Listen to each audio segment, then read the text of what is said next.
Hello guys, welcome back. இந்த video நம்ம என்ன பார்க்க போறோம்னா ஜாவால இருக்க கண்டிஷனல் ஸ்டேட்மெண்ட் தான் வந்து பார்க்க போறோம். நம்மளோட ப்ரீவியஸ் வீடியோ ஜாவா வீடியோ பார்க்காம இருந்தீங்கன்னா அந்த வீடியோ பார்த்துட்டு வந்தீங்கன்னா நான் டிஸ்கிரிப்ஷனில் வந்து லிங்க் கொடுக்குறேன். இப்போ வாங்க வீடியோக்குள்ள போகலாம். கண்டிஷனல். ஓகே, இந்த வேர்ட்லேயே இதுக்கு மீனிங் இருக்குல்ல. கண்டிஷனல்னா என்னது? செர்டைன் ரூல்ஸு, அப்படி இல்லைன்னா ஆர் ப்ரோட்டோகால் அப்படின்னு சொல்லலாமா? இப்போ நம்ம இந்த கண்டிஷனல் ஸ்டேட்மெண்ட் வந்து எங்கே யூஸ் பண்ண போகிறோம் அப்படின்னா, ஏதாவது நம்ம ஒரு ரூல்ஸை வந்து இதில் அப்ளை பண்ணுற மாதிரி இருந்தால், அப்படின்னா ஏதாவது ஒரு ப்ரோட்டோக்கால் வந்து நம்ம கொடுக்குற மாதிரி இருந்தால் நம்ம வந்து அந்த கண்டிஷனல் ஸ்டேட்மெண்ட் வந்து யூஸ் பண்ண போகிறோம்.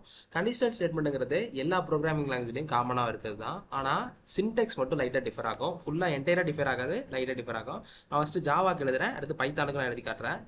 ஜாவாவில் கண்டிஷனல் ஸ்டேட்மெண்ட்டை என்னென்ன கீவேர்ட் யூஸ் பண்ணி எழுதுவோம்னா, இஃப், அடுத்து எல்ஸ் இஃப், அடுத்து எல்ஸ், இந்த 3 கீவேர்டு யூஸ் பண்ணி தான் ஜாவாவில் வந்து நம்ம கண்டிஷனல் ஸ்டேட்மெண்ட் வந்து எழுதுவோம். அதே பைத்தானில் இதே இஃப் தான் எழுதுவோம். அதே நேரத்தில் எலிஃப்னு எழுதுவோம். இங்கே எல்சிஃப்னு எழுத மாட்டோம், எலிஃப்னு எழுதுவோம். அடுத்த சின்டெக்ஸ் வந்து அடுத்த கீவேர்டு வந்து எல்ஸுங்கிறது வந்து. ஓகே, இப்போ இது மூணுத்துக்கும் என்ன டிஃப்ரென்ஸ் அப்படின்னா, நான் வந்து எக்ஸாம்பிளில் வந்து சொல்லி காட்டுறேன் தெளிவாக. நான் அதுக்கு முன்னாடி ஒரு ஓவர்வியூ மாதிரி சொல்லிடுறேன். இஃப்ங்கிறது என்னன்னா, ஒரு கண்டிஷன், அந்த கண்டிஷனை செக் பண்ணும். எல்ஸ் இஃப்ங்கிறது என்ன ஒர்க் ஆகும் அப்படின்னா, இப்போ இஃப் கண்டிஷன் இருக்குல்ல, இந்த கண்டிஷன் எனக்கு ஃபெயில் ஆயிடுச்சுன்னா எல்ஸ் இஃப்ங்கிற கண்டிஷன் வந்து எனக்கு ஒர்க் ஆகும். சப்போஸ் இந்த ரெண்டு கண்டிஷனுமே எனக்கு ஃபெயில் ஆக வாய்ப்பு இருக்குது தெரியுமா, அப்போ வந்து இந்த எல்ஸ் பார்ட் வந்து ஒர்க் ஆகும். இதுதான் ஜாவால் எப்படி ஒர்க் ஆகுதோ அதே சேம் தான் பைத்தான்லேயும். இந்த சின்டெக்ஸ் மட்டும் தான் இங்கே டிஃபர் ஆகும். ஓகே, இப்போ நான் வந்து எக்ஸாம்பிள் எழுதி காட்டுறேன். ஒரு சிம்பிள் எக்ஸாம்பிள் எடுத்துக்கலாம். இன்ட்டு ஏ ஈக்குவல் டு 10ங்கிறத வந்து வச்சுக்கலாம். Next int b equal to ஒரு 20ங்கிறத வந்து வச்சுக்கலாம். அப்போ என்ன செக் பண்ண போகிறேன்னா, எந்த எலமெண்ட் வந்து கிரேட்டர் எலமெண்ட் அப்படிங்கிறது, எந்த எலமெண்ட் வந்து பெரிய எலமெண்ட் அப்படிங்கிறது வந்து நான் செக் பண்ண போகிறேன். அதுக்கு நான் யூஸ் பண்ண போகிறது இஃப், எல்ஸ் இஃப், எல்ஸ். ஓகேவா? ஃபஸ்ட்டு இஃப் கண்டிஷன் யூஸ் பண்ணுறேன். இஃப் கண்டிஷன் யூஸ் பண்ணுறப்போ நம்ம பைத்தானில் யூஸ் பண்ணுற மாதிரி இருந்தோம்னா நம்ம ப்ராக்கெட்லாம் எதுவும் போட தேவையில்லை. ஆனால் ஜாவாவில் வந்து ப்ராக்கெட் ஒன்று ஓப்பன் பண்ணிவிட்டு அந்த ப்ராக்கெட்குள்ளே தான் வந்து நம்ம இஃப் கண்டிஷன் வந்து எழுதுகிற மாதிரி இருக்கும். நான் இப்போ இங்கே என்ன செக் பண்ண போகிறேன்னு சொன்னேன்னா, எது வந்து கிரேட்டர் எலமெண்ட் அப்படிங்கிறது வந்து செக் பண்ண போகிறேன்னா, ஸோ ஏ கிரேட்டர் பியாக இருந்துச்சுன்னா, அதாவது ஏங்கிறது வந்து பியை விட பெரிய எலமெண்ட்டாக இருந்துச்சுன்னா என்ன பிரிண்ட் பண்ணும் எனக்கு அப்படின்னா, system dot out dot print A is greater element. greater element அப்படிங்கிறது வந்து எனக்கு பிரிண்ட் பண்ணும். ஓகேவா?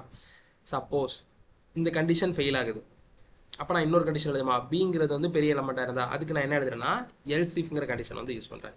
Else if. இதுக்கும் அதே மாதிரி தான் ஒரு ப்ராக்கெட் ஓப்பன் பண்ணிக்கணும். எல்ஸ் இஃப்னு இருக்கிறதுனால இதுலேயும் ஒரு கண்டிஷன் கொடுக்கணும். என்ன கண்டிஷன்னா, பி கிரேட்டர் தென் ஏவாக இருந்துச்சுன்னா, அதாவது பிங்கிறது வந்து பெரிய எலமெண்ட்டாக இருந்துச்சுன்னா எனக்கு என்ன பிரிண்ட் பண்ணணும் அப்படின்னா, system dot out dot print, இது மேலே உள்ளது அப்படியே நான் காப்பி பண்ணிக்கிறேன்,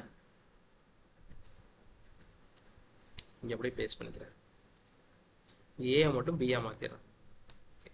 பி இஸ் கிரேட்டர் எலமெண்ட் அப்படிங்கிறது வந்து எனக்கு பிரிண்ட் பண்ணிடணும். ஓகேவா? Colon வச்சுருது.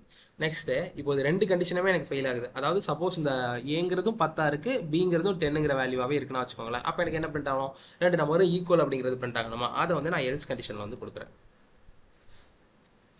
System dot out dot print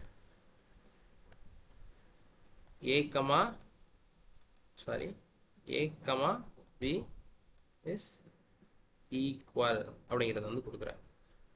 okay, இப்போ இங்கே என்ன நடக்கும் அப்படின்னா, ஏ எலமெண்ட் வந்து எனக்கு கிரேட்டர் தான் இருந்துச்சுன்னா ஏ இஸ் கிரேட்டர் எலமெண்ட் அப்படிங்கிறது வந்து எனக்கு பிரிண்ட் ஆயிரும். சப்போஸ் பி வந்து எனக்கு கிரேட்டர் எலமெண்ட் இருந்துச்சுன்னா பி இஸ் கிரேட்டர் எலமெண்ட் அப்படிங்கிறது வந்து எனக்கு பிரிண்ட் ஆயிரும்.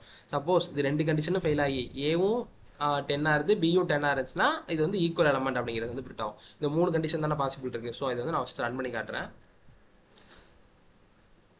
ரன் ஆயிடுச்சு. இப்போ இங்கே என்ன நடந்திருக்கு, பி இஸ் கிரேட்டர் எலமெண்ட் அப்படிங்கிறது வந்து பிரிண்ட் ஆயிருக்கு. இங்கே என்ன ஒர்க் ஆயிருக்கு அப்படின்னா, ஏங்கிறது வந்து நான் 10 கொடுத்துருக்கேன், பிங்கிறது வந்து 20 கொடுத்துருக்கேனா. ஸோ ஃபர்ஸ்ட் கண்டிஷன் எடுத்து செக் பண்ணும். அதாவது ஏ வந்து லெஸ் தென் பியான்னு பார்க்கும். இல்லை, இந்த கண்டிஷன் ஃபெயில் ஆயிடுச்சா, ஸோ எல்சிஃப்ங்கிற கண்டிஷனுக்குள்ளே வரும். எல்சிஃப் கண்டிஷனுக்குள்ளே வந்தோன்னே பி வந்து கிரேட்டர் தென் ஏவா, அதாவது பி வந்து பெரிய நம்பரா ஏ விட அப்படின்னு பார்க்கும். அப்போ பிங்கிறது வந்து பெரிய நம்பர். ஸோ அதே இடத்துல எனக்கு பிங் கிரேட்டர் எலமெண்ட் அப்படிங்கிறது வந்து பிரிண்ட் ஆயிரும். அப்படி இது ரெண்டு கண்டிஷனுமே ஃபெயில் ஆகிற பட்சத்தில் தான் எனக்கு வந்து இந்த லாஸ்ட் இது வந்து பிரிண்ட் ஆகும். ஸோ நான் அதையும் நான் பிரிண்ட் பண்ணி காட்டுறேன். ஓகேவா? இங்கே வந்து இப்போ 10னே கொடுக்குறேன், சேவ் பண்ணிட்டு ரன் பண்ணுறேன்.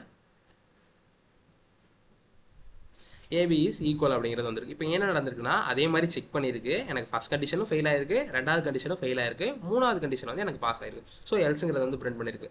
ஓகே, என்னால் கிரேட்டர் தன் லெஸ் தென் மட்டும் தான் செக் பண்ண முடியுமா அப்படின்னு பார்த்தா அதுதான் இல்லை. நம்மளால எந்த கண்டிஷன் வேணாலும் இதில் கொடுத்து செக் பண்ணலாம். சப்போஸ் வந்து இப்போ நான் வந்து இஃப் எல்ஸ் அந்த ரெண்டுத்தை மட்டும் வச்சு செக் பண்ணுறேன். இதை எடுத்துட்டு இஃப் எல்ஸ் மட்டும் வச்சு செக் பண்ணுறேன். நான் என்ன செக் பண்ண போகிறேன்னா இந்த ஏங்கிற ஒரு வேல்யூ மட்டும் வச்சுக்கிறேன்.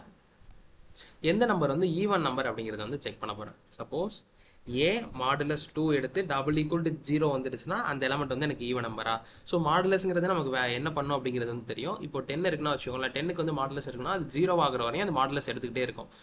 0 ஆகிற வரையும், அப்படி இல்லைன்னா இந்த 2வை விட கம்மியாகிற வரையும். சப்போஸ் இங்கே வந்து ஒரு 11 இருந்துச்சுன்னா வச்சுக்கோங்களேன், இப்போ 11ங்கிறது வந்து மாடுலஸ் எடுத்துக்கிட்டே வந்தால் ஒரு கட்டத்தில் வந்து 1ங்கிறது வந்து வந்துருமா. ஸோ 1ங்கிறது வந்து 2வை விட கம்மி, அது வரையும் நமக்கு செக் பண்ணுமா. நான் இங்கே மாற்றிக்கிறேன். A is even element. அப்படி இல்லைன்னா A is odd. A is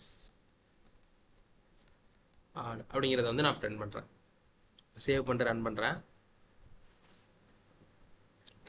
இப்போ ரன் ஆகிட்டு எனக்கு A is even element அப்படிங்கிறது வந்து வந்துருக்கு. சப்போஸ் இங்கே நாட் ஈக்குவல் டு 0 இருந்துச்சுன்னா A is odd element. So அப்போ வந்து எனக்கு எல்ஸ் பார்ட் வந்து ஒர்க் ஆகும்.